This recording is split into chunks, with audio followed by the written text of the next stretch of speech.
Hey everybody, I'm Nico. And I'm TK. And that makes this X's for Comics, where we come together to talk about some comics. Thing I'm really excited about is we're just doing families, just whole lines of titles. But why are we doing that, Nico? Oh, it's a little unusual that Marvel and DC are doing this big crossover thing in September, and we've long talked about doing a Marvel DC super amalgam read.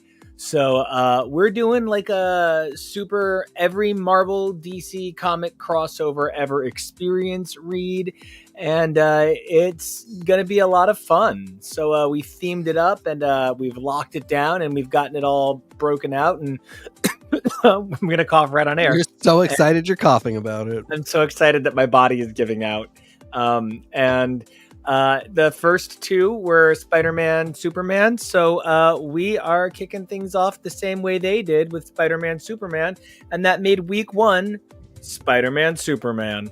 So yeah, we're just going through. We're going to talk about DC versus Marvel. Then we're going to talk about Amalgam. And as we go through those weekly, we're also going to take time and just go over not necessarily the week's books that are launching, but mostly current, but books that have launched in the last few weeks that sort of are relevant to whatever the DC and Marvel work that we're going to be covering from the past is.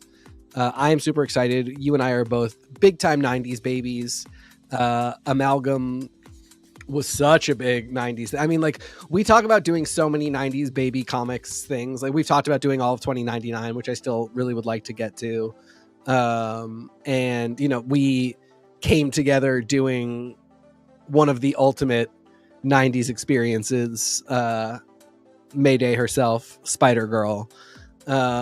So, you know, I love going back to the stuff from our childhood, a lot of which we look at with a lovingly kind of humorous lens, but there winds up being so much that's like not unironically good about it. That it is unironically good about so much of the stuff that came from the 90s, even if some of the tinsel and the wrapping on it was a little silly. It was a little Rob Liefeld giving Captain America the biggest tits anybody's ever had in comics, but there's still so much good stuff.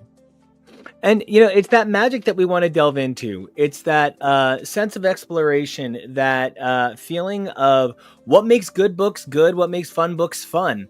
And, you know, every time DC and Marvel crosses over, it doesn't tend to be a lot about continuity. It tends to be a lot about having a good fucking time.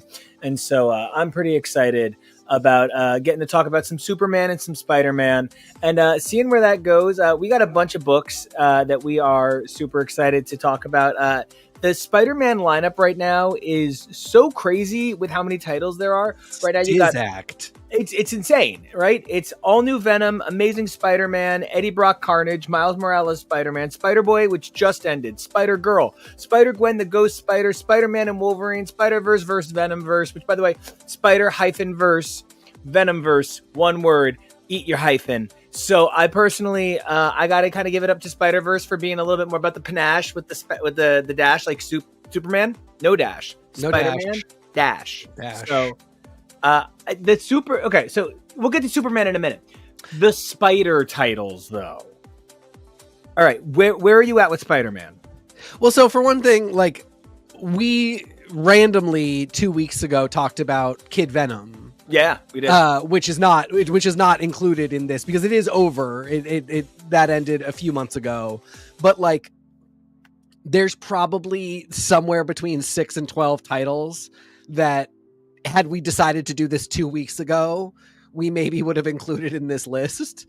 You know, there is never not a Spider-Man stack of books. Oh yeah. And I give them credit. You know, when you said, let's do this, and then you sent me the list, I was looking at the list and I was like, oh, these fucking cash grabs, this bullshit, you know, publishing all these like Spider books. And for one thing, like, Eddie Brock Carnage and All New Venom are in the Spider-Man orbit. So I do think they make sense to talk about, but they're not Spider books. Like, they don't say Spider-Man on them. They're not going to get that I'm a guy in a mall looking at comic books. This says Spider-Man on it, so I'll buy it type of thing. But really, I was shocked how many of these books do not feel like cheap, cash grabby, low quality. Let's just publish something that says Spider-Man to get it out there and see what it sells. Given that he is their flagship character, I was really, like I said, when you sent the list, I was like, okay, get ready to read some serious schlock. Nothing really offended me at the level of being like that. There are a couple that I'm like, this seems to fall more in the line of, and I'll just say it, Wolverine and Spider-Man feels like it's a little bit in the like, well, if we put both their names on it and they look all huge and fighty, this will probably sell pretty good. But it isn't a bad book. It just looks like some of the idea behind it was, what if this book sold really well? Yeah, honestly, it feels like that book started with, what if this book was a bad bitch? And like, that's where it started. But okay, so I did something that I do from time to time. I found myself way behind on titles. I just didn't have the guts, the backbone, or the courage. And that's 3 words that mean the same thing, to find the time to read all the comics I needed to read. And so I just let some shit head over. We also have jobs. Oh my God. We also work to live. We have to do things to make money. And it's so weird. My boss doesn't notice if I'm subtly playing Monopoly Go under the webcam, but if I'm full on just like reading on my tablet, she catches. And so to get ready for this episode, read or reread Action Comics 1082 through 1087, Krypto, The Last Dog of Kyrpton, New History of the DC Universe, Supergirl 1-2, Superman 1-27, plus all of the House of Brainiac stuff, plus the Necessary Night Terror stuff. Superman the World, Unlimited 1 and 2, All New Venom 1 through 7, Amazing Spider-Man 1 through 6, Carnage 1 through 5, Miles Morales 21 through 34, plus the Deadpool stuff. So I also read Deadpool so I could know what was going on there, because it turns out Valentine was back and they were a major character for a minute. Insane. Ghost Spider. I read all of this for today. And I cannot believe how many stories are exactly the same. Like, the plot of Amazing Spider-Man is the plot of Spider-Man and Wolverine, where Spider-Man and Wolverine is like, oh, we're making you think crazy stuff about your parents using Mysterio. Over in the pages of Amazing Spider-Man, he's got a toxin in him that's making him hallucinate. And this got me into our first thing, doing this crossover thing. Thing it. So we're talking about Spider-Man and Superman because the first crossover we're going to talk about is Spider-Man and Superman. Yeah, but just to give the background, that's Amazing Spider-Man. I'm sorry, that's Superman vs. The Amazing Spider-Man by Jerry Conway, Ross Andrew, Dick Giordano, Jerry Serpi, and Gaspar Saladino from January 76, and Marvel Treasury Edition 28, Superman and Spider-Man from April of 81 by Jim Shooter, who passed away in the last 24 hours. Legacy. What a complicated man. May he shoot on up into a secret war in space. And we're still gay, buddy. You can't stop it. We're gay on your comics. Speaking of people who put gay people on comics, Marv Wolfman co-wrote that one. John Buscema on pencils, but then inks are Joe Sinnott, who, by the way, Kevo, Joe Sinnott, that's the guy that I freaked out about writing that episode of Superman. Joe Sinnott, Terry Austin, Klaus Janson, Bob McLeod, Al Milgram, Steve Lealoa. By the way, most people know Steve Lealoa as the brilliant inker on Fables. Walt Simonson, one of my personal heroes in art. Bob Layton, Brett Breeding, Joe Rubenstein, best known for the Wolverine, inking the Wolverine Kitty Pryde miniseries and Wolverine. Colors by Glennis Ween, letters by Joe Rosen. Thank you for letting me get through all of that. Those are the first 2 that we're going to be covering. I just wanted everyone you can check that out in a bonus episode on the podcast. So go subscribe, cageclub.me/x. Go subscribe. Yeah. Thank you. So yeah, that's the way we're going to do this is we're doing these on our normal slot, although this is a day early because I have to travel tomorrow, but we're going to be doing current stuff that relates to the crossover first. And then we're going to record probably over the weekend, whatever the crossover that is that week. And then it'll be up on the feed. So this is the first one we're talking about, Superman and Spider-Man, because that's who crossed over. But traditionally, when we talk about Marvel and DC, Marvel's flagship character is Spider-Man. DC's is Batman. And Batman is like the gold standard of comics to which like literally comic sales are measured in Batmans. So he's their guy. It's not so much Superman. But anyway, the point of that being, I sort of, as soon as I started reading Amazing Spider-Man by Joe Kelly, coming right off the heels of Amazing Spider-Man by Zeb Wells, I forgot that we were doing Superman, and I forgot everything because my immediate thought was, oh, this is just going to be Hush. This friend is absolutely going to have is going to be, what's his name? Yeah, Dr. Thomas fucks with your brains. Yeah. I mean, to the point that I'm a little bit like, if that is what it ends up being, which it really does feel like, I mean, it gets into this thing of like these two companies should always be working together because they are one company. They are doing the same thing at all times. It makes me feel good that they're working together only because it says to me that we're not denying that the sky is blue.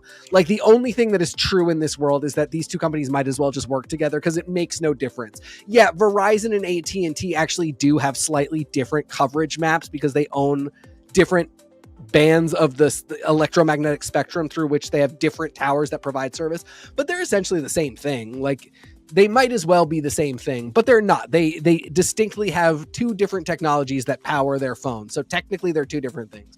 DC and Marvel, no, they literally are just one thing. Like it is just, so the idea that like, oh, we can't work together because it's too complicated. And what will we do with the intellectual rights?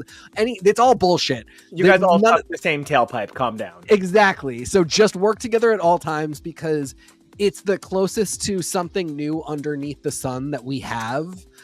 Is smashing different toys together. Like Dreamer and Somnus have never hung out, and now they can. They might as well. The two people with dream powers from the two different companies might as well hang out. That's where we are. But yeah, right off the bat, I was like, okay, this is Spider-Man's Hush.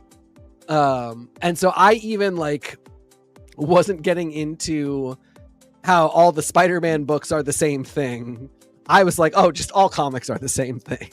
Oh, I can't agree more. All comics are the same thing in such a significant way. It's the thing for me that was kind of mind blowing about just to like kick on Amazing Spider-Man and Spider-Man Wolverine for a minute is that like we're at a point where you have to do one of two things. You either need to reimagine what's going on now for a character by reinterpreting where they were, or you need to completely reimagine what happened. So like Spider-Man is faced with these weird other versions of his past in these two books that, whether or not they're true, they might be, who cares? But then you've got Eddie Brock, Carnage, and Mary Jane, let's face it, Tiger, you just hit the jackpot, Venom. And we know that all has to get undone by Venom 350 for Null.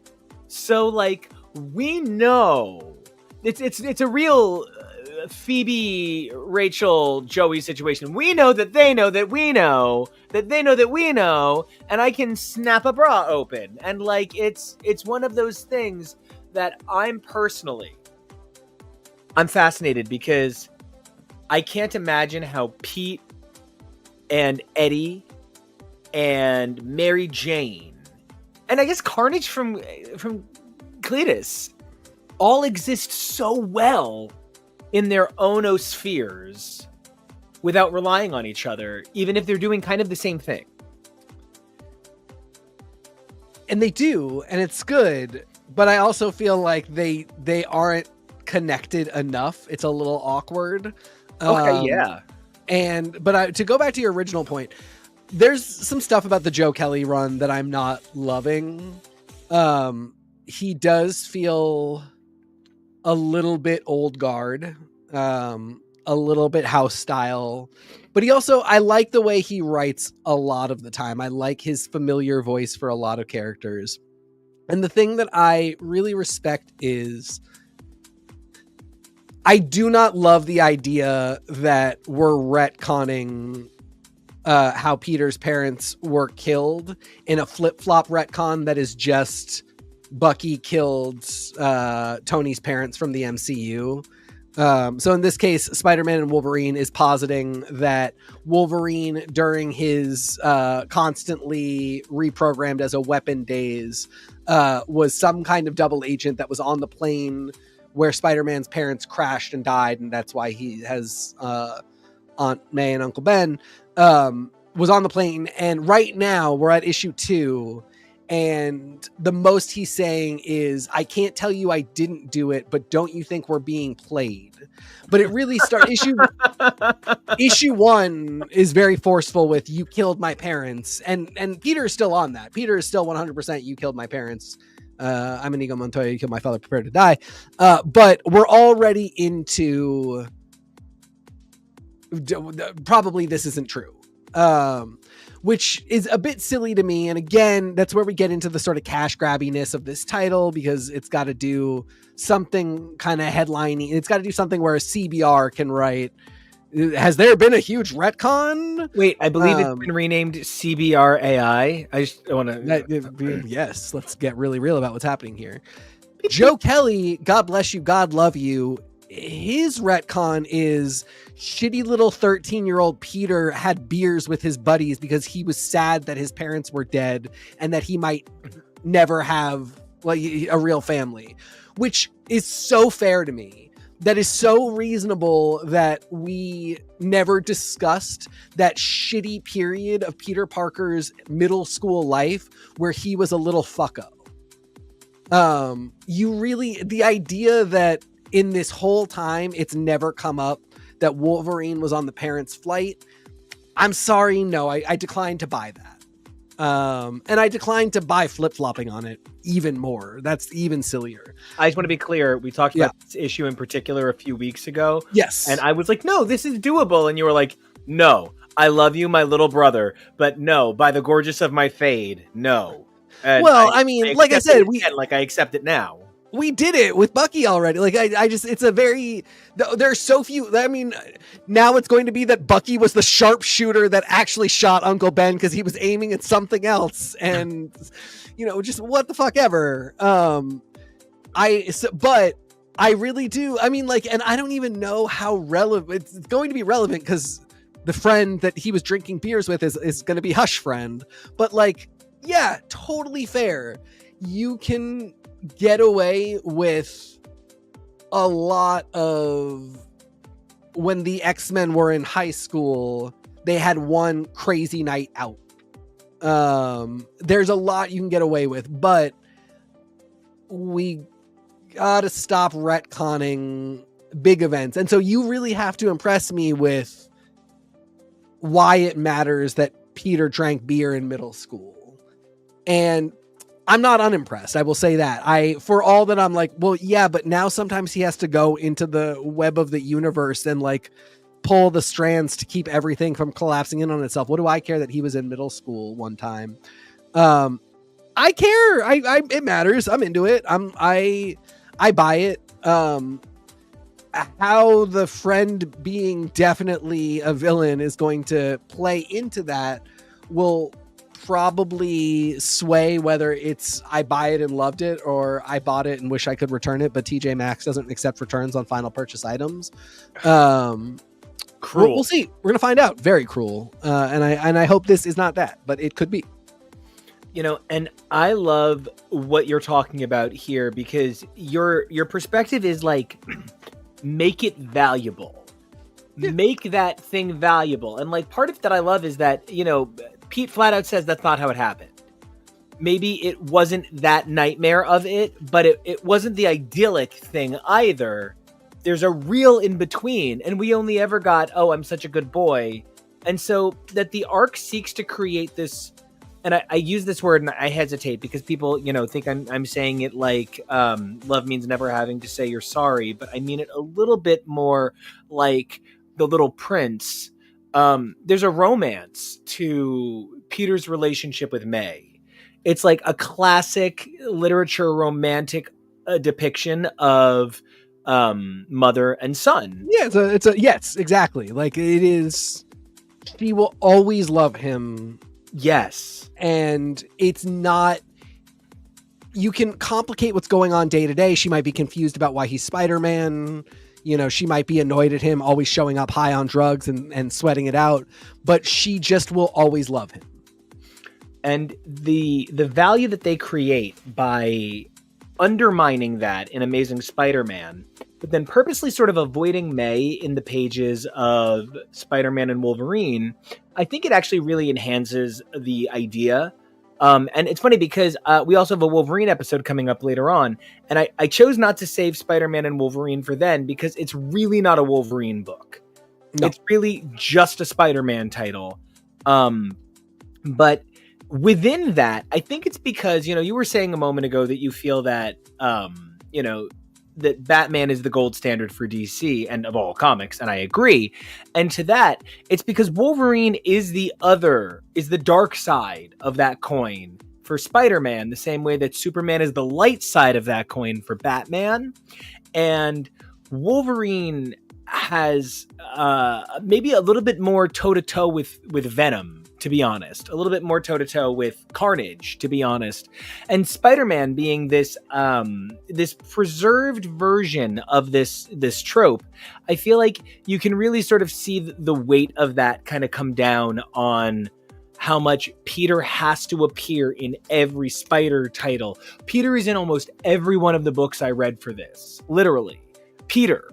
And like that's too much for this character who reasonably, like, I know what it takes to be a musician and a guy with a social life and a guy who podcasts and a guy with a full-time job and a guy who likes to live at the gym and a guy who wants to also have time to himself. And I'm a real fucking person. Pete, this fictional character, is facing such an exponential fold ramification of that. And I feel like we can divorce May from Peter. I'm really looking forward to being able to divorce Peter from Spider-Man in a successful way. Which gets me into, like, it bothers me that we have talked about this so many times, so I want to get off it kind of quick, but I still hate that we are on Peter can barely hold a job. Like, Peter can't make money. Peter can't do anything. Spider-Man as a brand in universe makes a lot more sense.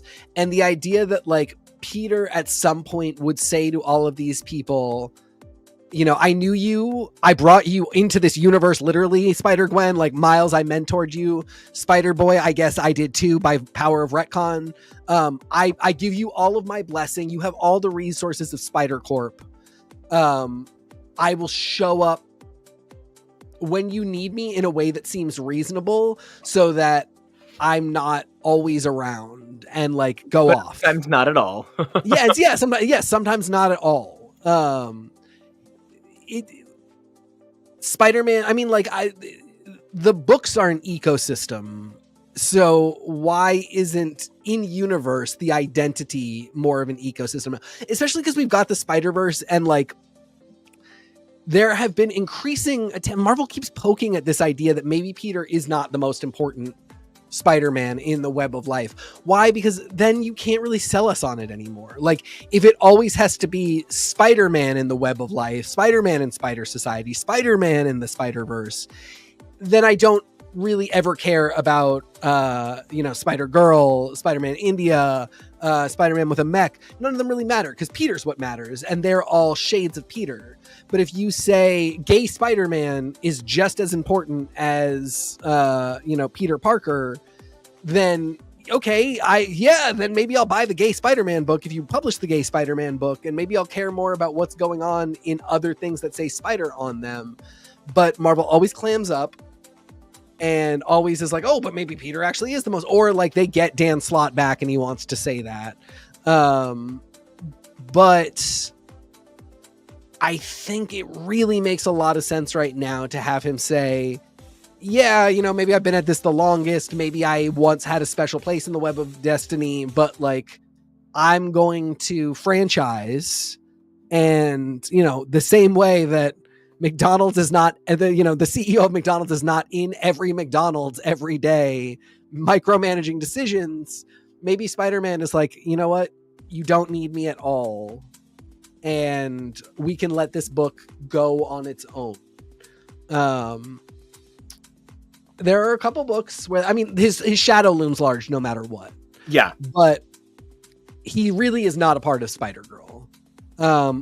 Spider-Girl should not be Spider-Girl. Spider-Girl is awesome, but it shouldn't be what it is. And you mean the new Torrin Grunbeck book that spun out of the just ended Dan Slott book? I, of course, do. I do not mean our beloved, our precious Mayday Parker, one of the most important characters in the history of comics, who should exist, who absolutely should have more titles, who did just show up in Kid Venom, but that's not enough for me.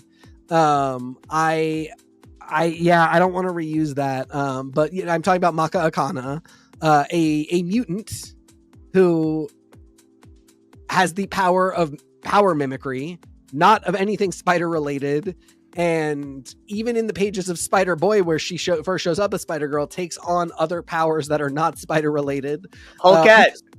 Which is, yeah, exactly. Which is awesome. She's a really cool character. I also love Torrin Grunbeck, but let Sasha Colby write this. Let a native, let a native person write this. I don't know. I mean, I know we don't always have to do this. I know it gets a little bit woke to always say, like, let a person with the identity of the character do it.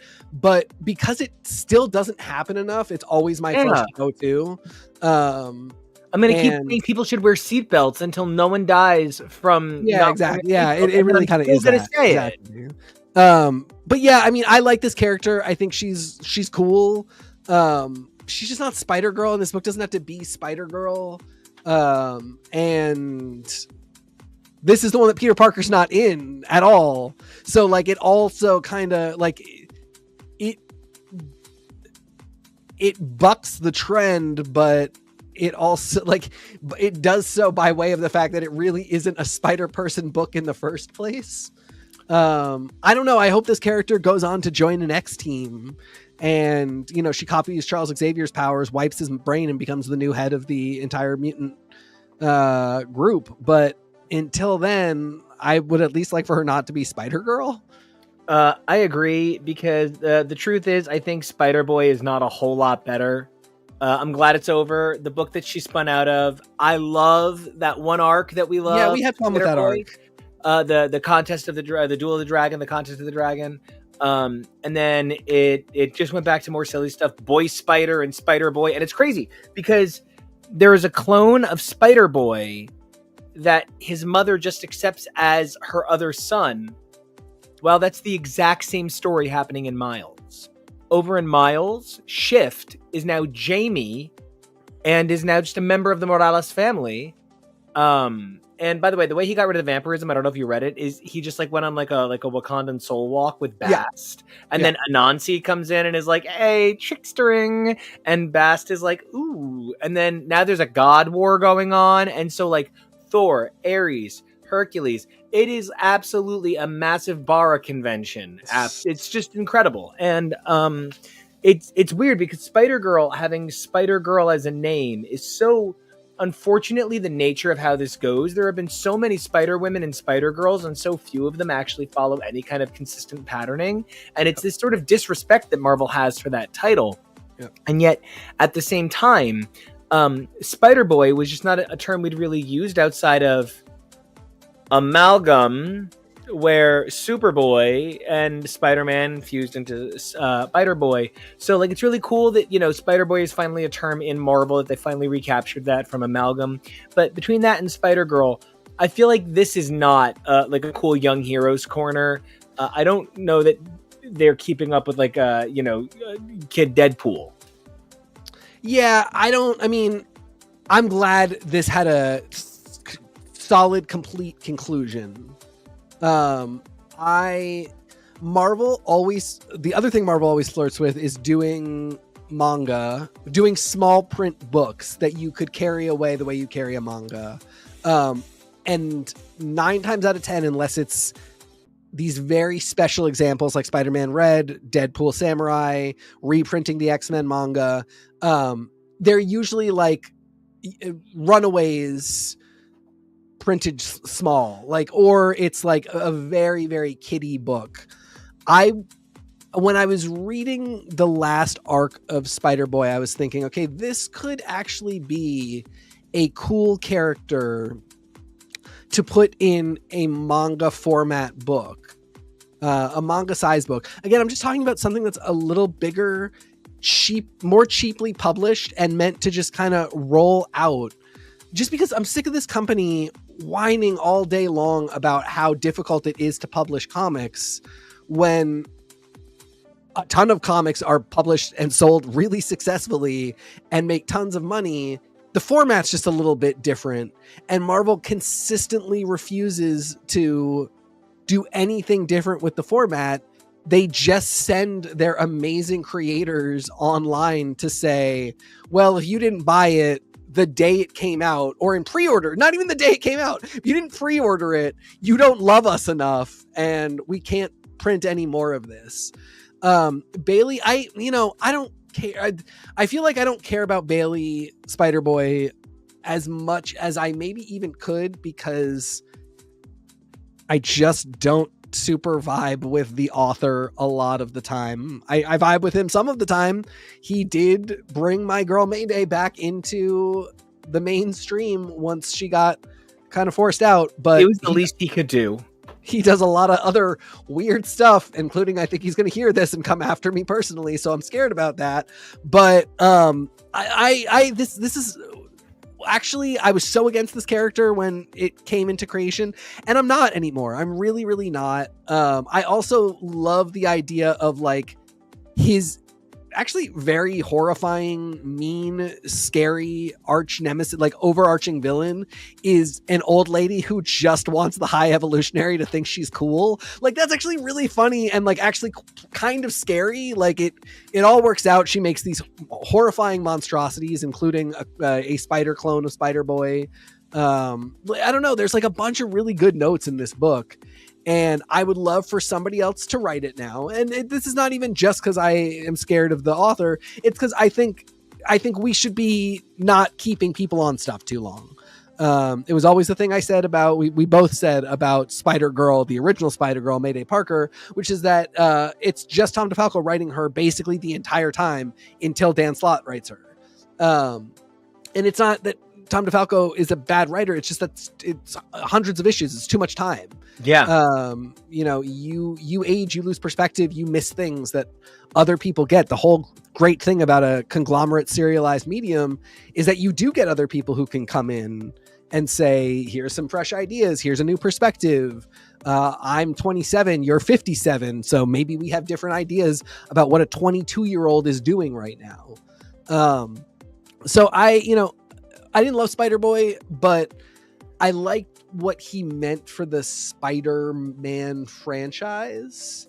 Yeah. And I wouldn't mind seeing him back. I think functionally, publishing wise, making money wise, stop bitching wise, he could be a really great into other ways of publishing stories that maybe will get that market that you guys absolutely just are constantly missing.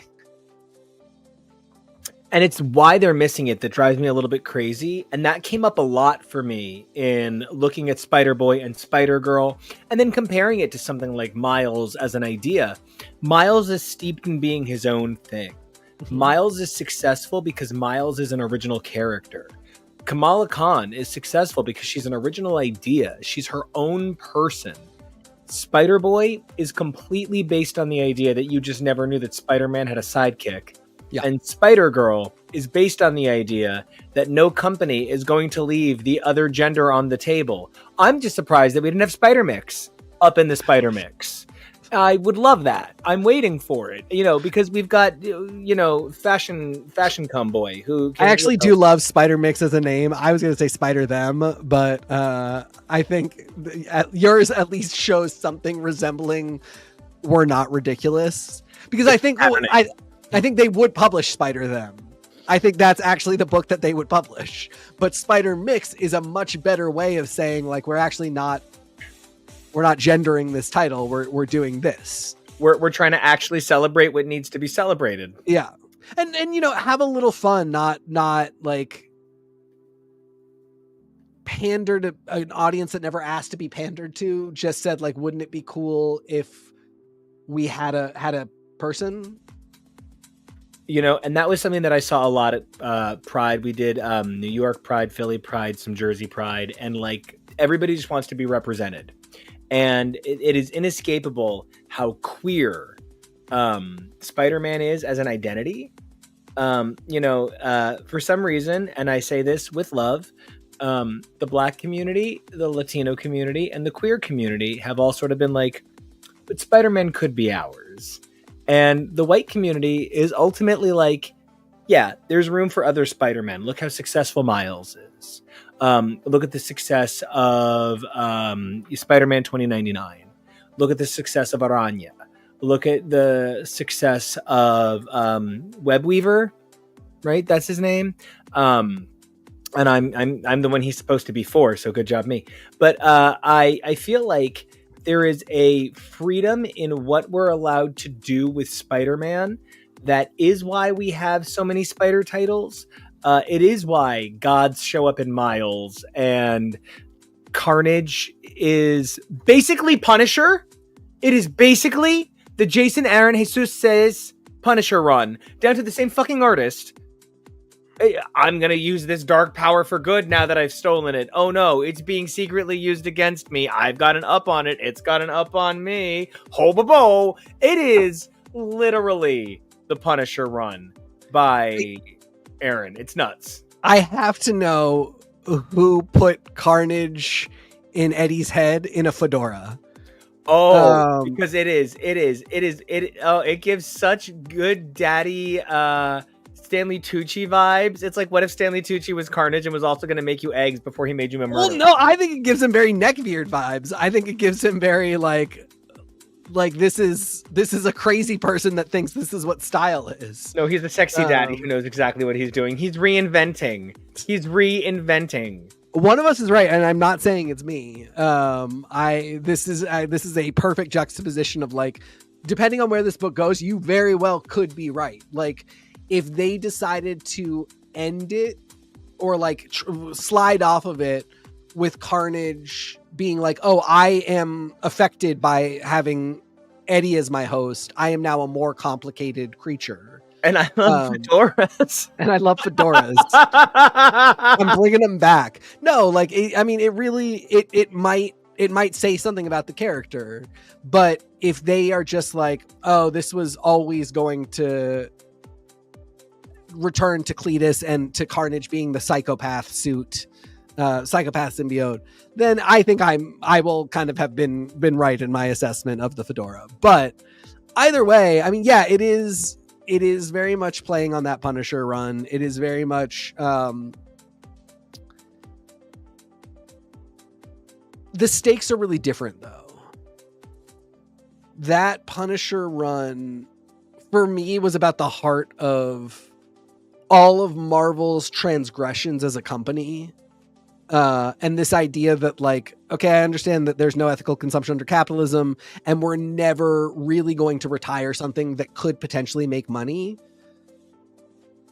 I have to respect that an artist came in and said, all right, if you want to make money off this character, we have to address that the people that use his image are garbage people.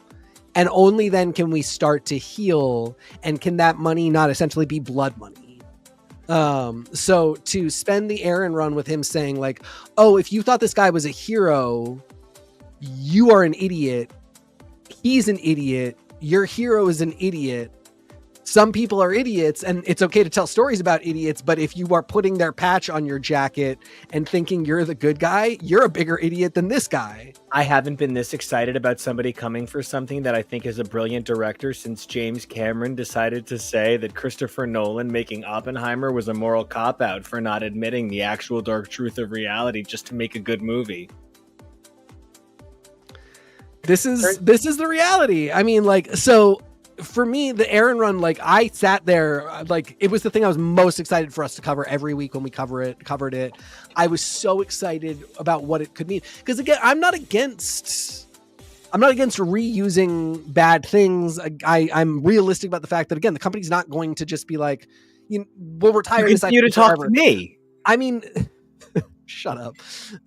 They continue to have people who were Nazis be like stylish villain. You know what I mean? Like, you know, Hydra is a Nazi organization that they use. It's not taboo. We still know they're the bad guys. It's okay to keep having Punisher in books, but this idea that like, oh, he's maybe on the same level as Spider-Man, like, you know, they might fight side by side, not without some real work, and the Aaron run was doing it. Eddie Brock, like the Venom suit has been a relatively good guy for like 2 decades now. Okay. Eddie Brock has been a good guy the entire time, just like a very flawed person. The two of them are gay together, and Eddie will look at his pile of goo and be like, I miss you inside me. So like the stakes are not as high with the Venom suit or with Eddie being with Carnage, because Carnage is the other side of the thing. Carnage was always completely evil. Carnage is, you know, Carnage's original host is a psychopath from birth. There's no moral ambiguity. There's no like, oh, but like he's really good to the community. Like, no, it's just a suit that likes to kill. Carnage knows how to give back. And Eddie doesn't want to do that, so there's not the same thing. Okay, you understand the cadence you said that in, right? I do. As soon as it came out of my mouth, you understand that I literally. It's been on my mind. Yeah, I'm losing sleep. It is obviously the comeback is one of the most important TV shows ever made, and I have never felt more compelled by art to need to watch something and never watch it again in my entire life. Yeah. It is the most uncomfortable TV has ever made me, and the most excited I can remember being about something being uncomfortable. Yeah. And I can't even begin to tell you how excited I am about the comeback returning. This is a dream come true. I also love that they just like have produced 3 seasons whenever they wanted to. Yes, it's gonna be great. Anyway. And I really love what you're talking about the nature of good versus evil and how we play that out, because the Punisher is always going to be good, tempted by darkness, and that ruins his goodness, because a good guy who's evil is a whole lot more problematic than a bad guy who's secretly a little good. And Carnage, I'm sure there have been good runs of Carnage, but something that I found really exciting is, so I'm a Pete Milligan guy going way back, Shade the Changing Man, Metamorphosis. I'm a big fan of like some of that early work at Vertigo, and then comes over to Marvel and does Ecstatics and Toxin. And Toxin sucks, and he's a terrible person, and he's an evil cop, and like Toxin appears in this and he's referenced. And I also want to say something. I love Anti-Venom. I think Anti-Venom is the sexiest version of Venom visually. I actually really love Flash Thompson a lot as like a person who wants to be a better man at the end of the day. And seeing Flash Thompson work as Anti-Venom for Scar over in the pages of Venom was super exciting. And you're right. That's what's missing from Carnage. Because Carnage has him like supposedly going to take on some of the biggest killers in the Marvel universe, and one of the people he has there is Phoenix. Do you know what was the best fucking Phoenix appearance I have read in a non-X-Men book in a long time? Yes, I do know. Ghost Spider. Okay, Ghost Spider is my favorite Spider-Man book right now by far. It is engaging, it is exciting, it uses minor characters from the big scope of the Marvel universe, like Black Tarantula, my absolute favorite Spider-Man concept, with this guy who is like mains Black Tarantula, but like whatever you guys have. So like White Vacation, Lobster Crimes. Ooh, Lobster Crimes. Yes. Oh no, someone snuck in the trap. And so I love Ghost Spider. It is my favorite Spider-Man book right now. I cannot put it down. I read the whole thing in one day. It is exciting. Stephanie Phillips is out here creating a book that I am riveted by. Her understanding of what it means to be a godlike small person in Phoenix and in Gwen are so exciting. She throws out so many years of badly attached canon to summarize it in one sentence that still gives it respect. This book blew my mind. I picked it up literally yesterday and burned through it by this morning. And I told him about it right away. I was like, TK, favorite person in the world that loves comics, that is a favorite person in the world. You have to favorite book this favorite book because it is favorite book. And I just really, seeing Fabian, the son of the Black Tarantula, who is our Black Tarantula, come into the powers, immediately be heroic, immediately be stalwart. This was the book for me. Well, and you wrote to me and said, I've been reading about Spider-Girl having an adventure with Fabian while King Loki looms large in the background, which is basically like half of Spider-Girl, the series from the late 90s, early 2000s that I was talking about earlier. The Adventures of Mayday Parker from Earth 928 began with a What If series. She is the daughter of Spider-Man in a universe where Spider-Man grew up, stopped really being Spider-Man. His teenage daughter became Spider-Man. We talk about it so much. If you're familiar with the show, you know that. But for new listeners, we love Spider-Girl so much. So Nico writes to me and he says this.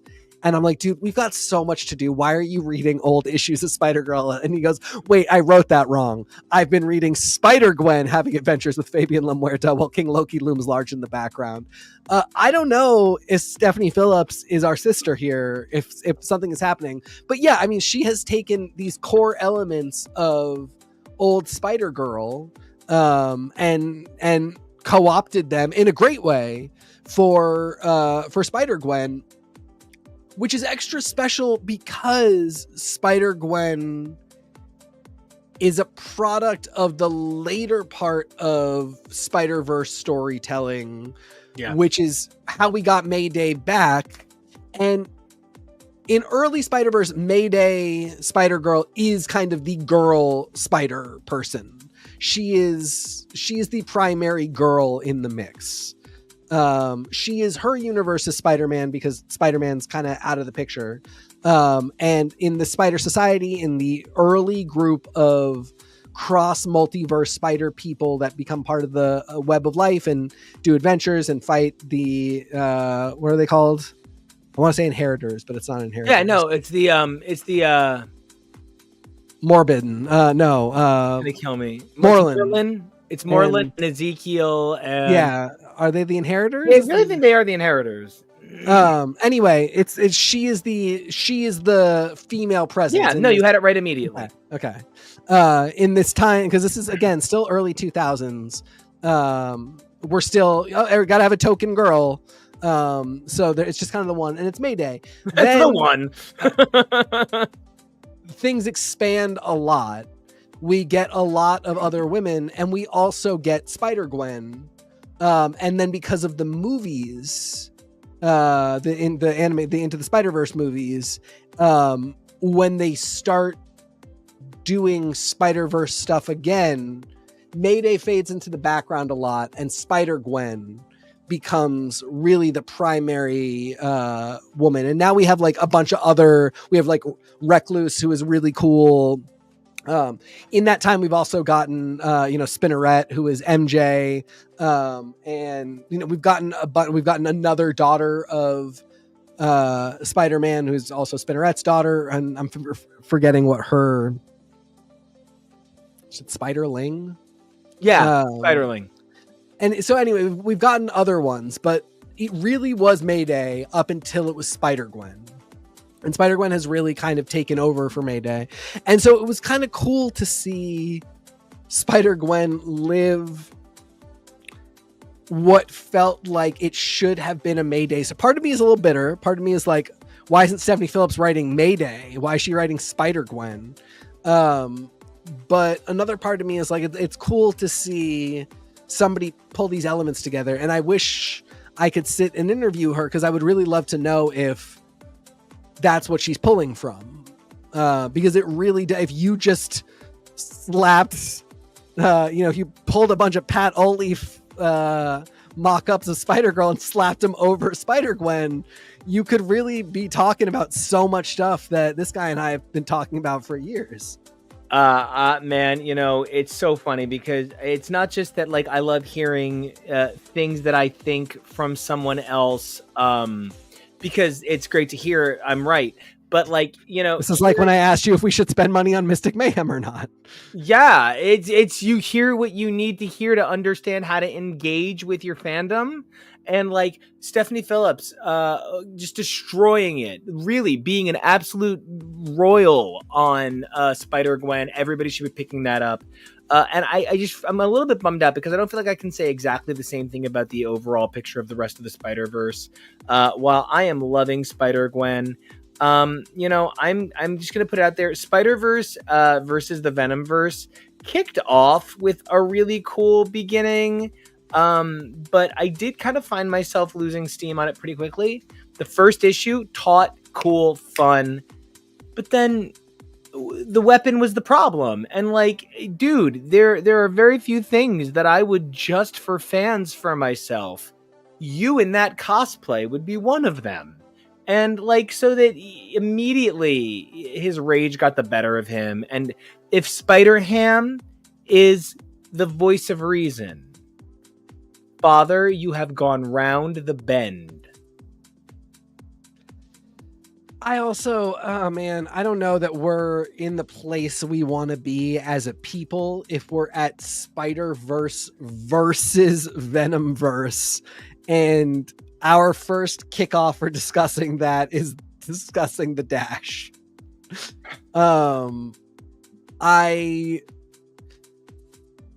I came up with a really cool pitch, which I forgot to send you, and I'm not going to talk about it on the show because it's a good pitch for what the hell we could be doing with these Spider-Verses and Venomverses. Venomverse to me, again, I said earlier, like, I was really excited that these didn't feel cash grabby. The idea of Venomverse to me is a little bit cash grabby. And they've come up with, I don't even like, this is the thing, what it all goes back to, we could just do what ifs if you want, guys. Like we still do, like they're doing what if everybody was the Herald of Galactus, which is dumb. Like one issue of that is just do it all as one magazine. Do like everybody's what if they were the Herald of Galactus in one book, because I don't want to buy 5 of them. But like all these different concepts of various Venoms are totally cool. And again, our favorite character, Spider-Girl, is from a what if. What if Peter Parker had a fucking child? We can do what ifs. There's a whole MCU series based on it. Like, what if was fine.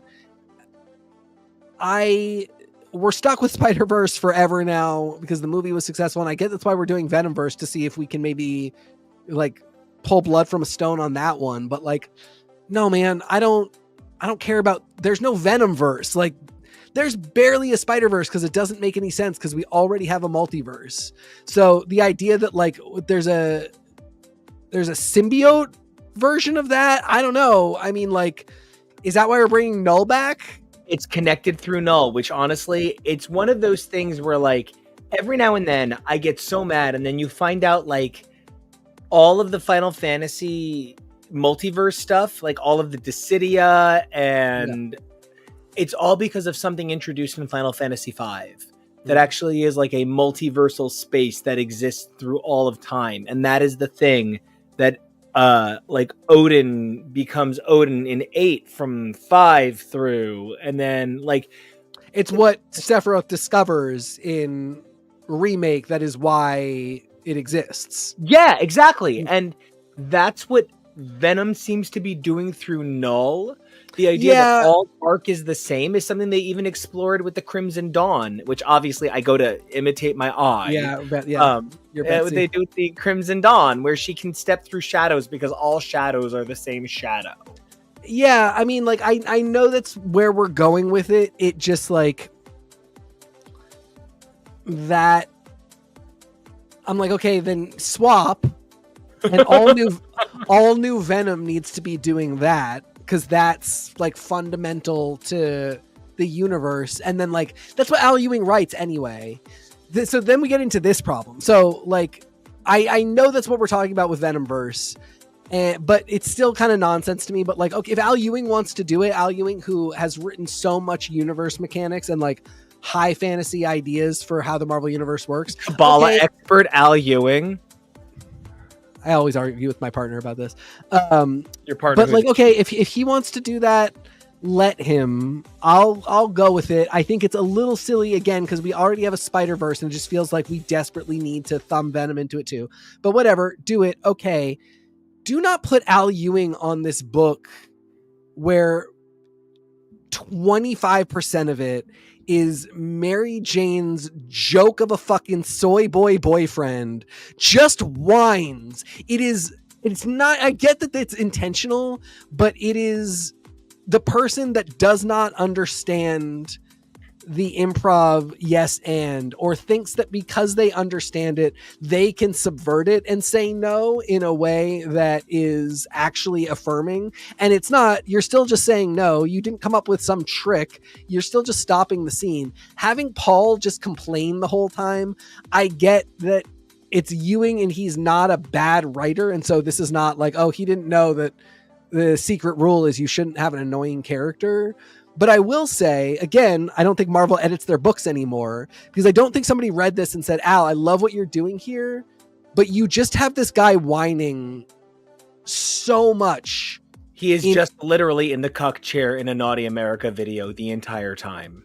To a 13-year-old boy who doesn't even like the other characters in the book. You gotta be into Bruce Venture for the scene to work. I'm just like,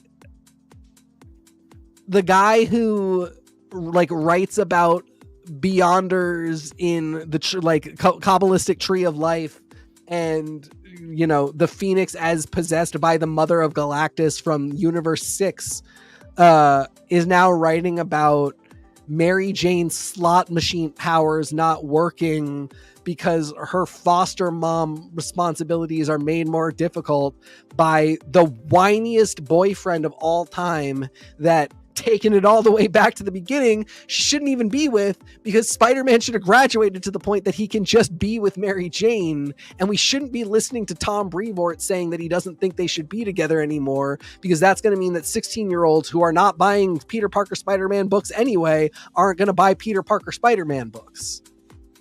And you wind up with a position that leaves you stuck arguing both like for and against what they're doing. I love Paul because Paul represents that thing that we sometimes need, which is to be shaken from our comfort zone on Spider-Man characters, on the oeuvre of Spider-Man, because like I made a joke about like, you know, cuck bull stuff, but like that is ultimately the story. Peter Parker plays the cuck and we know that he could always be the bull. That is the story. He lets all of these men bully him, even though Spider-Man could be a bully and never is. And so like the quips replace the man pain for the most part. With a character like Paul, when you take away the quips, what's left but the man pain? And I feel like that's a little bit where the general state of Spider-Man is a little too encumbered by pain right now. It's a little too encumbered by self-pain. I love generational pain. Honestly, give me some Captain Stacy fucked you up. Give me some I can't get over what happened to Gwen. Give me some Norman is a bad guy, though good guy Norman is only second to good guy Lex Luthor. The hottest man in the DC universe. But I really think that if Spider-Man could switch the focus from 60 pain to 40 and from 60 pain 40 joy to 60 joy 40 pain, we could be a little bit happier. Cameron Graham, I love you. Hey, welcome to the party, pal. But I want to say we have like 18 Spider-Man we got quite a lot. We are currently talking about Peter Parker. Because Miles is actually like over in this God War thing, and he was a vampire a minute ago. It's almost like they're letting Miles be the magic Spider-Man because of the Anansi kind of stuff, and they're letting Peter be the cosmic Spider-Man because of Web of Life and Destiny and the fact that he was Captain Universe. Captain Universe, the symbiote of light, by the way. I guess he's going to be making a comeback. Ooh, sometimes when I move my forehead, you can see that the symbiote of light definitely touched my forehead this weekend. It's going to turn into a great tan, though. Oh my god, it's going to be stunning. I'm going to look like Spider-Man 2099 in 2025. And there's another one. But yeah, I mean, like, you know, it's Paul doesn't have to be a bad character. But I'm not into Paul here.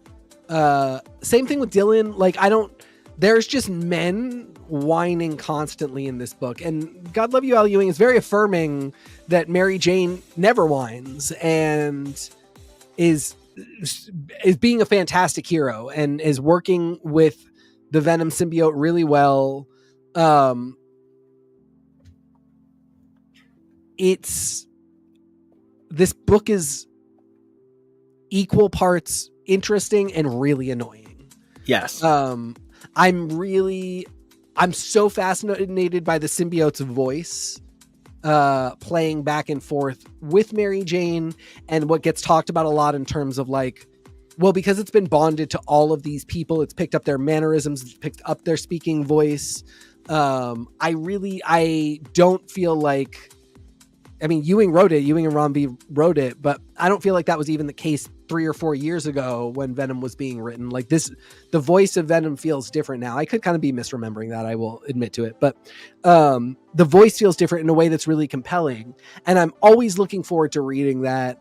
But I dread every time Paul and Dylan are on screen, and kind of Robbie and Rick. Rick as sleeper agent, I love it. It's cool. Yeah, I love the concept, but everybody stop. If you're a man in this book, stop fucking whining. Like, it's not, it's everybody, all the men are whining, and I love the message of, like, you know, men ain't shit, but it becomes literally unpleasant to read book to book. This fucking bratty 13-year-old. And I like the idea that they're fostering Dylan. Like, that's a great concept. The idea that these two people that had children, that lost their children, I don't know. There's a lot that's cool here, but it's literally unpleasant to read a lot of the time, and not in that, like, it challenges me and makes me face difficult things. Not in a Valerie Cherish way. Exactly. No, it's just really, it's just kind of unpleasant a lot of the time. Just in a Michael Scott way. Yes. And I don't let Ewing write Venomverse and let Ewing explain to me why there is a Venomverse when there absolutely just should not be one. And then let somebody else, probably a woman, write this all new Venom featuring a woman. That would be the dream for me. Not even because I feel like we've gotten to the point where we've lost sight of the goal, but because I do feel like making Venom female should have sought to create a complicated opportunity for the storytellers, and instead it feels like it's created a place to get around gender. Instead of seeing how, oh wow, a female Venom compels us to think about things in the way that a female Ghost Rider did. We're just sort of getting female Venom. Boobs. Just boobs. Just boobs. That's it. And like, that doesn't really advance anything. And we've worked so hard to ungender Spider-Man stories that I had just hoped for a little bit better. Yeah, and I mean, you know, I of course am still on, you know, Spider-Man. Oh, this is the other thing. All of these ancillary characters that just don't matter. But also a great line that I really loved, and I appreciate Joe Kelly. So anyway, I don't care about Spider-Man's girlfriend, Nurse Shay. You can't make me care about that person. You can't make me care about Paul. Put Spider-Man and Mary Jane back together. Best line of any of these books, or best like sequence, was Spider-Man hanging out with Felicia, and Felicia going, "You want to fool around?" And Spider-Man going, "Well, I'm not exclusive." And I guess maybe they did, which is like the only time we've seen sexual nuance in comics in the last like 2 years. Because after they decided that the most important thing was that Jean and Scott stop having sex with Logan, yes, everybody just sort of got real cuck. And not that's words just on my mind, but like everybody got very sexist, skittish. I would rather other people have sex than me cheer it on. Yeah, like, that literally became like an element of the Marvel universe. Yeah, all the heroes are like, not me, but good for you. But yeah, I mean, that Shay was like, well, I didn't think we were dating exclusively, and then for Spider-Man to be like, I guess we could hook up on the stakeout, Felicia. I don't know. It was a stupid little moment, but it was also just like, okay, somebody's in the mix, like something's happening here. Yeah. And I think that's a really great opportunity to switch things over to DC and talk about some Superman. Because their sexual politics are something I really need to talk about. Yeah, because they're either all horny all the time or everything's shut off. Well, so also, like, this is just a quick one, but I got to bring it up. This like came up in like a TikTok or something where somebody pointed out that Superman's love interests are Lois Lane, Lana Lang, Lori Lamaris, Luma Lanai, Lyra Leral, and then who is the other most important person in Superman's life? Lex Luthor. Lex Luthor. And then they name the AI that tells him what to think in this run LL01. The two of them just are so constantly on the verge of kissing. And I know DC... there's no reason why DC can't do it. So like this gets me into the thing of like, what I really noticed here is that like, even though we have, the New 52, many different universes, so much like different storytelling from like different universes with DC really like they need the Superverse, and we really need to see a Clark Kent from a different universe who is gay with his Lex Luthor. Yes. In the same way that there is, there are various Peter Parkers and one of them is like a truck. And that's just what we do in Spider. You're like, I'm a car. Built like a truck. It's a truck. It is. There's a Peter Parker. I'm Peter Parker and I'm a truck. Beep, beep. I'm a dinosaur. I'm a horse that rides a man called Peter Parker. Like it's the Spider-Verse will do anything. One's a bowl of ramen. Like it's so stupid. But I feel like, when I saw Superman World came out, I started to read it. I was remembering Joker World, which was a lot of like, I am not Batman's antagonist, the Joker. I'm a guy in Brazil who was inspired by the Joker, who now is, blowing up, cattle farms or whatever the fuck it was. And I knew immediately when it was Superman the World that we were not going to be getting, I'm not Clark Kent. I'm a guy who was inspired by Clark Kent. And I became my little neighborhood Superman by always going out and being vigilant or something. Instead, we got like Superman, who can be anywhere he wants to be because he can fly everywhere, is in Guadalajara tonight. Superman is in Cameroon. And they were all great stories. They were beautiful. They were wonderful. But like... Baby sitting there going... That was the first thing I thought, yes. I did just the whole time, Cameroon! But yeah, I mean, the lack of... This is Clark Kent, but for X. Or this is the person this is the child that was sent from Krypton instead of Superman, who is a little bit different. Yeah, I mean, like it's really noticeable how multiversity works so differently in these two universes. It's probably the thing that actually makes them feel the most different. Yes. I completely agree. I think that's even part of the marriage of how you're able to make ultimate and absolute work at the same time. We will have an ultimate absolute episode that I'm really excited to get into, where we're really going to get to sink into what kind of makes absolute work, what kind of makes ultimate work, what makes both of them kind of not work. If I have a big problem with the absolute line, it's that I can't figure out how any of it goes together. And if I have a big problem with the ultimate line, I just can't figure out when it's going to get interesting. That is a problem. That one's big.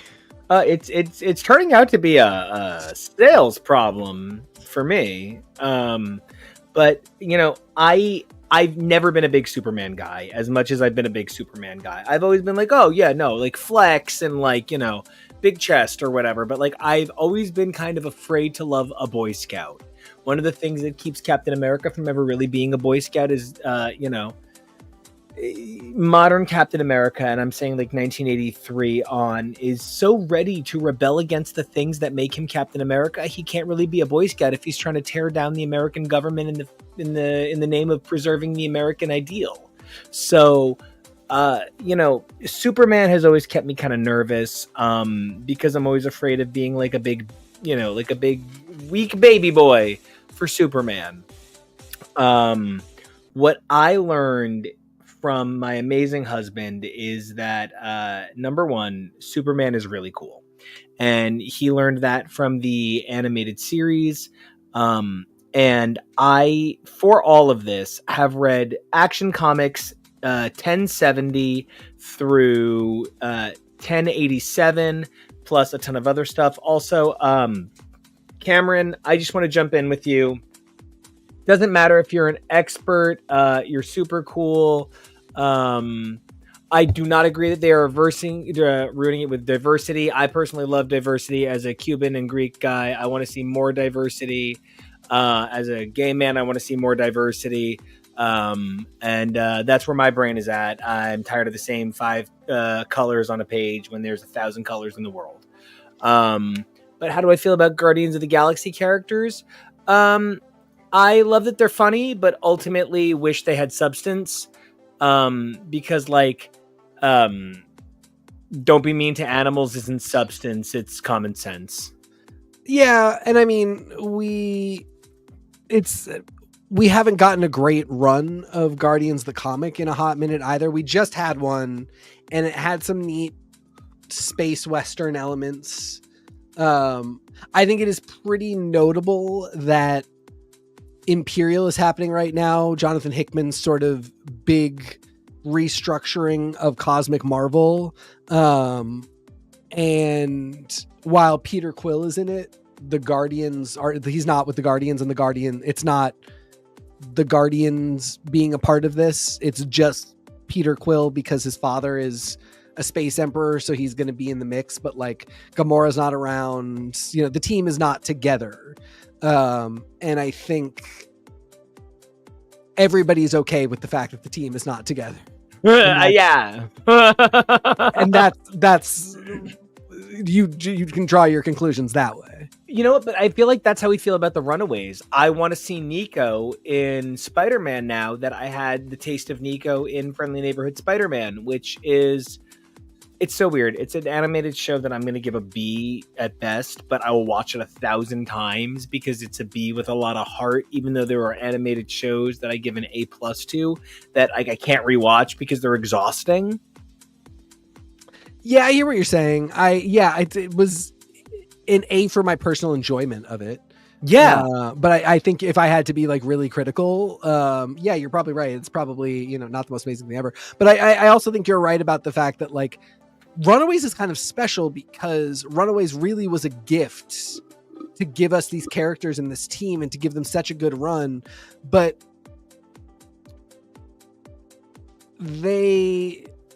it's probably all fine if they're not together. Like they just are now who they like. We were a group of Runaways, and now I'm probably strong enough to be a Midnight Sun. The book started or very early on with the idea that Gert would one day lead the Avengers. Carolina could be the third person in the triumvirate of Wiccan, Hulkling, and her as young space leaders. Molly is a mutant. Like they all could probably go their own ways, and then every once in a while we could get a Runaways reunion book where they go, can you believe how far we've come? But like, do I really need to see this team together? Unless they are specifically like chartering and deciding like, okay, we are going to be this kind of superhero team, I would probably rather never see them together again, except for like a cute reunion every now and then, and see them all become the characters that the book said they were born to be. Like if every year was 3 or 4 different Runaway minis and an annual where they all come together. I would love that. just to But we're supposed to be talking about Superman. yeah, just about to say, just to swing it back to Superman. If I had a big complaint about Action Comics, which I read so much of, I just don't know why everything in Action Comics has to take place before Absolute Power. I was also kind of like, I don't like, what is that? This is another DC thing where they love a supplementary story. They love to be like, this happened, but not like, it's so funny too, because you're like, okay, so you needed me to know that this event happened 6 months ago that isn't really important. Like, say it 6 months ago. It just, okay, I guess, but like, then Absolute Power did happen, so I feel like the story is never going to matter again. I was so annoyed because like over in the pages of Joshua Williamson's Superman, I am getting a nuanced story about incredibly deep characters. Joshua Williamson's Superman is not just exciting because of Jamal Campbell, Dan Mora, Gleb Melkalov.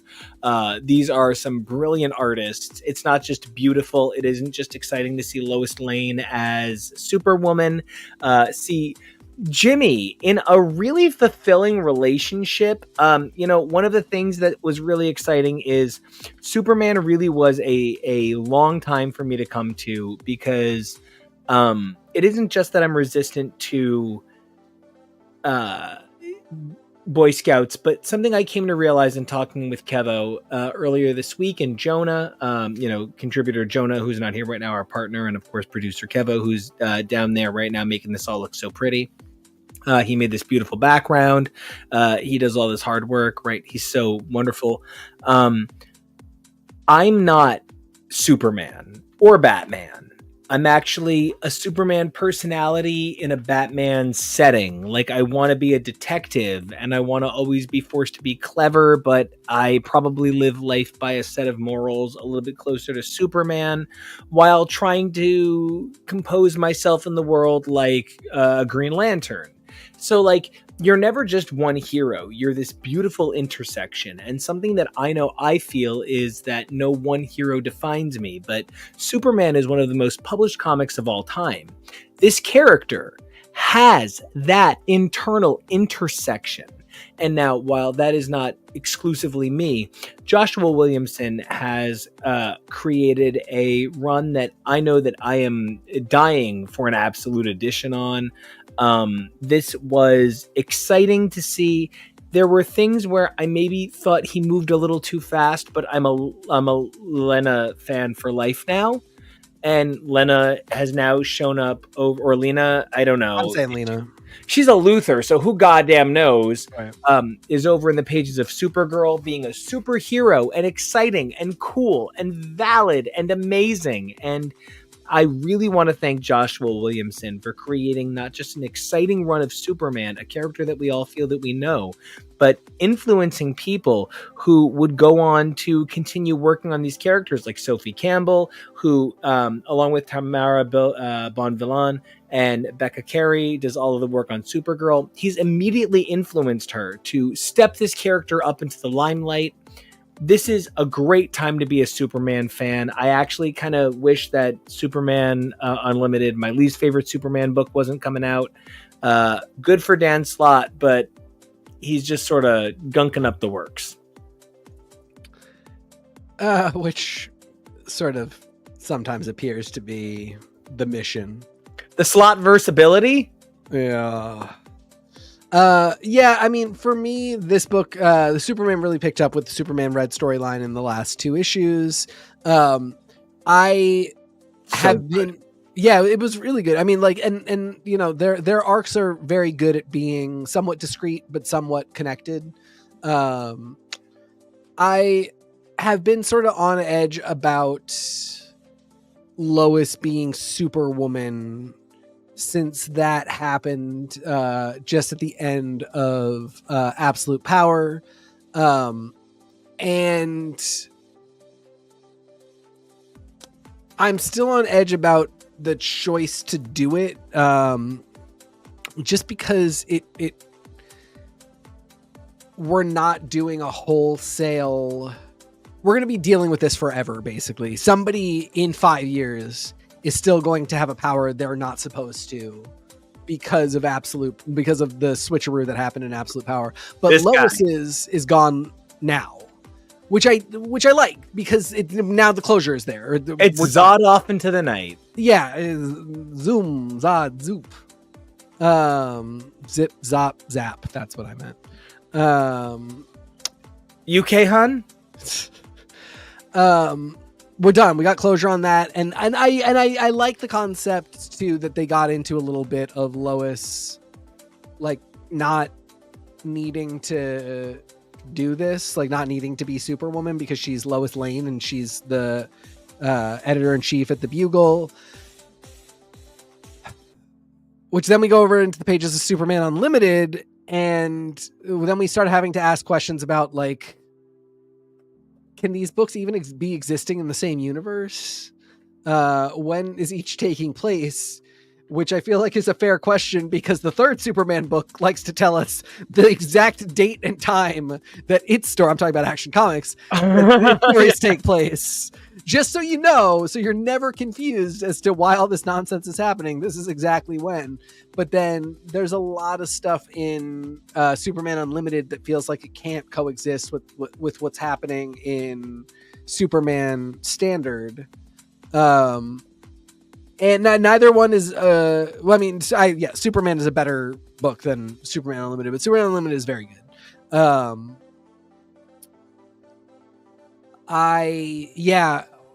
All of that aside, the sexual tension between Lex Luthor and Superman in the pages of Superman is just so insane. It left a skin in my jockstrap. It is nuts. And then every once in a while, like just in the last issue of Superman, Lex Luthor breaks out of prison and goes to Mercy and is like, you could come with me too. And I'm like, it's one panel where he like approaches this woman versus 3 or 4 issues in a row where like he's like, Clark, if you would just touch my body, we could be fine. Like, I made a baby. That's the both of us. I knew we would only work together as a team. They're just so in love. But LeGrand Wolf, I mean, Lex loves Clark. They're so in love, and I just really think if they kissed, like I know it sounds funny, and it is. I'm partially joking, but at the same time, like, what else is there to do? What do you got to lose? And I'm not saying that the main universe's Clark Kent needs to be gay.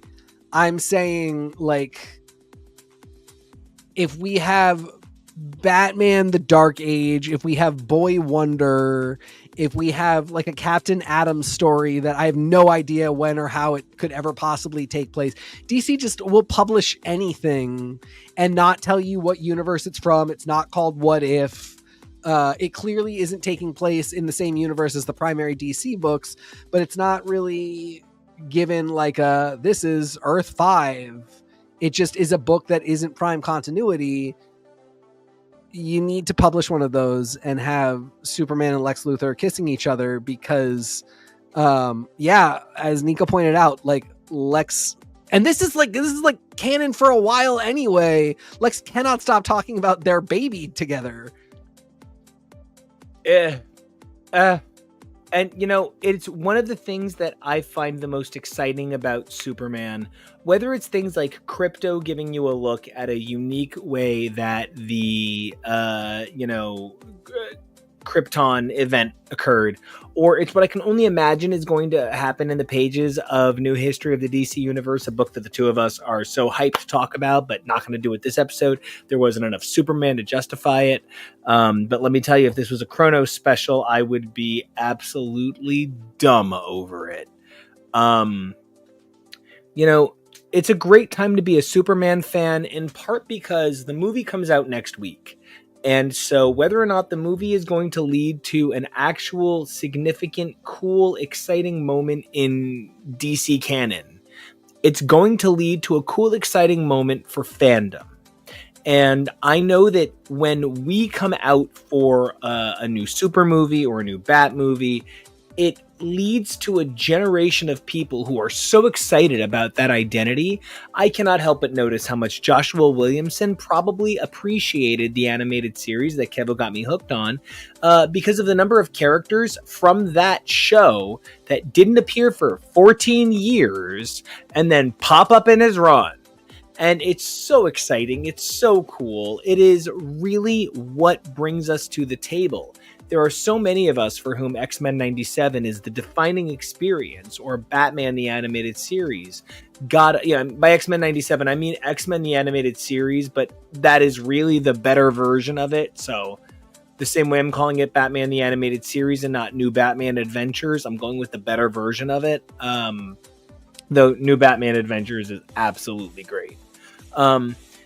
These other versions of canon, whether it's things like Spider-Gwen, or it's the gay Superman Lex Luthor love story that TK is both pitching, writing, and sending to me through his nifty.org account, I'm really excited about, because it's what TK started this episode with for me. We've hit so many versions of these stories so many times. I want new ones. And it's probable that the best new Batman story you can come up with has Marvel characters in it, because I've seen so many great DC only Batman stories. Is Deadpool the one? Probably not. But will we get a step closer, having had Batman versus the Hulk, Batman and Punisher, Batman Daredevil, and now Batman Deadpool? Yeah. And I think we'll get somewhere as we keep going, but like Superman for me should be matched up with Captain America. That it's not just the red, white, and blue of it, it's the spirit of the reason behind the heroics. I think if you said it to him, Captain America would be like, wow, I wish someone had just said to me that the shield stands for hope. Then I would have been saying that for years. And I don't think Spider-Man has ever felt like the spider stands for hope. I think it's a different identity. I don't think the bat stands for hope either. And like, that is the thing that I hope that these sorts of episodes bring for us in the future. This sort of opportunity to talk about how what you think is what you think really is one level of a deeper conversation that you've been engaging on this whole time. You never realized the shield stood for hope, but the spider doesn't, the same way the bat doesn't. And that's where I'm pretty stoked. Yeah, it was the thing that I talked about earlier, which is like my initial thought was we should talk about Spider-Man and Batman because they are the two flagships of their companies. Not because they're at all similar, although the interesting thing is they're both very inner city hero. They're both I shouldn't say inner city, in their city heroes. Yeah. Very much on like boots on the ground, but then also like they're going to go in space, man. They're going to, for different reasons, and they're going to be doing different things in space, but like they're both very urban, and they both represent very different parts of city life. Superman and Captain America, on the one hand, feel like they're leagues apart because one of them is a space god and the other one is just the ultimate human, just kind of like the ultimate not a god. And again, like Steve is from Queens, but then being Captain America means representing Queens, representing the plains, representing the South, representing the West, mountains, beaches. If you're Captain America, you're all of it. Superman is all of that and more because he is the entire planet, because he is the ultimate immigrant, where Captain America is the ultimate kind of Aryan ideal of Americanism, but also hates that idea that he would be that thing. And, you know, and then we will be able to talk about crossovers between so many different characters, not just based on like, oh, well, you know, this guy is obviously this guy of the Marvel universe. Like they're the same thing. There's a lot of, you know, we can understand why you have, you know, a comparison between Wolverine and Batman, but they are not the same at all. And at the same time, Spider-Man and Batman are not the same at all, but a comparison works because of the sales figures. We're going to be able to compare a lot of different heroes, a lot of different teams, based on those crossovers, based on how they were amalgamized. And I'm super excited to talk about it, especially because this is all coming out of ideas in the 90s. Yeah. And a lot of characters have had to change to be who they are today. That is so much about what I'm excited to talk about, because like when you think about Spider-Man, you think about the guy that was invented in the 60s. Then we're going to be talking about an era where Peter Parker wasn't Spider-Man. It's Ben Reilly in DC versus Marvel and Amalgam. And so it's a divorce. And so we're going to have an opportunity to discuss, engage with, and revisit characters from multiple perspectives as it kind of relates to how we feel about these characters. If there is something that I want to say, it's that I'd left Superman, the world, off the list, having honestly loved Batman and Joker, the world, quite as much as I'd hoped I would. But the Brazil story and the India story had such beautiful art. I was so moved. I was so grateful. And if there was something else that I maybe had just wished I'd had a little bit more opportunity to talk about, it's that the Spider-Man Deadpool crossover felt completely unnecessary. It's Miles and Deadpool's daughter. It felt hollow. I understand that Cody Ziegler is a very exciting writer who's doing a very good job on both books. But unlike the Stephanie Phillips crossover for Spider-Gwen and Phoenix, it felt less organic and more born of a desire to see this writer shine, whereas Phoenix and Spider-Gwen felt like a beautiful opportunity to see the characters shine. Both are valid. Neither one is wrong. Writers should always have an opportunity to shine in their work, as should all of these brilliant artists. JRJR providing some brilliant, amazing Spider-Man pencils, seeing Raphael Albuquerque, of course, the genius behind American Vampire, providing to Superman, so cool. TK, was there anything you didn't get to touch on? And, what would it be? No, it's funny. I was just looking at the list. I think we talked about all of it. And yeah, I mean, I think overall, I feel really excited about both of these families. And one thing we kind of didn't get to talk about is a longer conversation, but I don't really need to talk about it because it's something I say every week, which is like everything that Marvel is not doing is the stuff that DC is doing, and Marvel should take a note from DC and do some of that stuff. And everything that DC is not doing is the stuff that Marvel is doing, and DC should take a note from Marvel and do some of that stuff. Marvel is really nailing it on multiversity, even though it is still such an insane clusterfuck. And DC is really nailing it in their iconography. And both companies can learn from each other. I sort of am so excited to see what this first Batman Deadpool crossover gets us and by the way, that is the first crossover we're getting. Deadpool and Batman in the year 2025 versus what we would have gotten or what we did get in the amalgam years, just goes to show you how much things have changed. So yeah, I'm excited to see all of those updates, but also like what these companies are learning from each other. And it's that shared learning, it's that experience, that interchange that I think makes everything better. Kevo, I was saying earlier that, you brought me to loving Superman as a bigger lore thanks to that animated series. And then we watched My Adventures with Superman. Of course, we're getting My Adventures with Green Lantern next. I'm so excited to continue taking this journey with you. And thank you so much for producing this episode, making this awesome background. We think you're great. And where can we find you? You can find me at Kevo Really. That's KUVOREALLY. Yeah, it's been a pleasure watching that animated series with you. Like a lot of the animated shows from our childhoods, there's elements of it that don't hold up, but a lot of it really does, and it's been a lot of fun to re-experience that. And to, like TK, say something that I feel like we say every week on this show, something that really sprung out to me with what you guys were talking about was the need to let these characters grow up and let Peter Parker be an adult.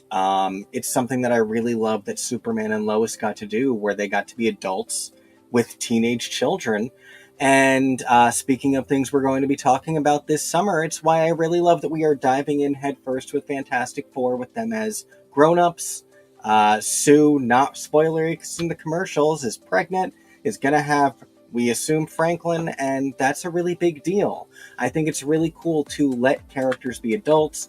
There's rumors that we might be seeing Sadie Sink as Mayday Parker, so we can finally see a Peter Parker as an adult in the movies. So that's certainly going to strong art pre-board, if nothing else. So we'll see what happens, and I'm looking forward to all the fun stuff we have to cover this summer. You can find me once again at Kevoreally. That's Kevoreally. Love it. Can't wait. Know we're going to go see the new Superman movie in a few days. That's super exciting. Going to finish Ironheart tomorrow. Super exciting. Speaking of an Iron Man, and that's because his muscles are made of iron, not he wears a big suit. Because you can see he's not in a metal suit at all. TK, gentleman in clearly fabric, as it were. I love doing this with you. Superman, Spider-Man, this is such a great mix. And then Amalgam is just going to be something that is so... I hate that there are just truths. Like, if you're the world's greatest jazz singer, you might struggle with Zydeco. And if you're the world's greatest pop singer, you might struggle with channeling the best tone for opera. You don't have those limitations, but there are things you definitely channel stronger. And your 90s vibe, your ability to see where characters are dual, that's so exciting. And seeing this opportunity to talk about the next couple of weeks with you, we've got some amazing episodes coming up. I know we're going to be doing, next week is going to be Titans X-Men. Then we got Batman Punisher. We've got Absolute versus Ultimate. We've got Green Lantern versus Fantastic Four Silver Surfer. This is going to be an opportunity to talk about such a great swath of comics, Marvel, DC, and more with you.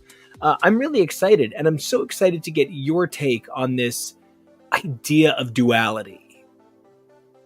Yeah, I'm really excited to do it. I haven't revisited the Amalgam universe since it came out. I did not do the Omnis yet, so... I'm very excited to touch on this again. But yeah, I mean, it has been a really exciting evolution of this show that we even started covering DC at all. For better or worse, I think we are hitting a point in 2025 where constantly every week being on the pulse of what got published this week isn't leading to yours and my best engagement and discussion. That's just where we are. That's okay. Because the fascinating part about the world of comics is it isn't just what got published this week. And the lens of what's going on now through what went on back at a certain point Totally is, I think, a perfect one to do right now. Not in any sort of oh, this was my heyday, so I'm nostalgic for it. Because if I was going to do that, I wouldn't do Amalgam. We've talked about doing 2099, but we don't have specific plans for that. But that would be a little closer. Yeah. Last week, if we'd wanted to, we had Giant Size Age of Apocalypse, and Age of Apocalypse is probably my ultimate 90s moment that I could talk about from comics if I just wanted to be nostalgic. So it's not necessarily just about oh, this was a period that was my comics heyday, so I want to talk about that. No, it's really about the fact that it's the thing I said earlier, which is one, these companies could learn a lot from each other, but two, until there is an entire seismic shift in this industry, all we kind of have left right now is these two companies collaborating with each other in a way that stops behaving oh, we couldn't possibly, this is too insane. It's actually the least insane thing possible. It makes the most sense. And so, yeah, I'm super excited to get into it. Super excited to view a bunch of characters through different lenses and just, have a blast talking about it. That is how I feel. I feel so positive, so excited, so engaged. Wait, where can people find you? Oh, you find me at TK Accidental. Okay, good. That's important. You guys can find me at Nico Action, NICO, Nico Action Music, NICO, MUSIC. You can find this channel. X is for podcast, X is for comics, X is for show here on YouTube, and more. You know, the main thing I want you guys to do is have a great time, vibe on what you're doing, love some comics, love some who you are, but the thing I need you guys to do is like, comment, and subscribe, because otherwise fairies won't get their wings. But 3 other things, really important, way more important than saving Tinkerbell. Save me. I'm kidding. Number 1, please be brave. The world is crazy. Number 2, please stay safe, because you are so important. And speaking of how important you are, number 3, please evolve daily. Who you were yesterday, amazing. Who you are today, that's incredible. But who you are tomorrow, that's the intercompany crossover. And until you come back to be part Green Lantern and part Galactus, Galacta Lantern, we'll see your cute ass then.